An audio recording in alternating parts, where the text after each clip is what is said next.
The Tasmanian Greens have been attacked for getting too close to Labor. Federal Independent MP Andrew Wilkie says the party's vocal criticisms of government have all but disappeared. It was Andrew Wilkie's first address to the National Press Club since last year's federal election.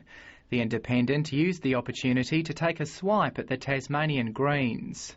What we've seen in Tasmania is a very interesting demonstration of the perils of, in the Tasmanian example, it's the Greens, the perils of getting too close to government. Mr Wilkie says the party, which has 2 MPs in the state cabinet, is now unwilling to speak out.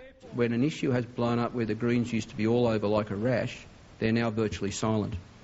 And I think that is bad for Tasmania. Look, Mr Wilkie's entitled to his view, but he's completely wrong about this.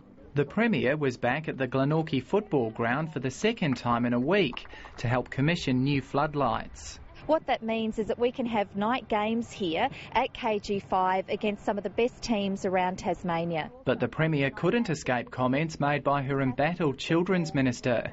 Lynn Thorpe is under fire over her decision to make public confidential details regarding the decision not to reappoint her political opponent Paul Mason as the Commissioner for Children. We're obviously in an election period and it's a difficult period. The Premier sought the advice of the Solicitor General.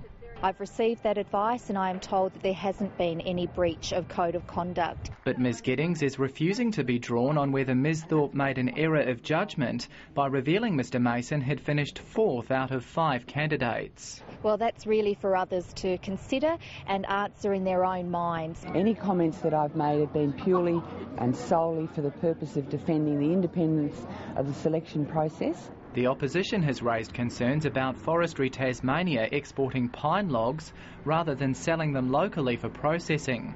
It believes the move may breach the Forestry Act. We've got a mill working at Georgetown, looking at putting on a second shift, and we've got Forestry Tasmania that are making it very difficult for them. I'm not aware that there's been any breach. I've received no advice that there's been a breach or potentially a breach. Forestry Tasmania says the pine it currently exports doesn't meet domestic sawlog specifications. Brad Markham, ABC News.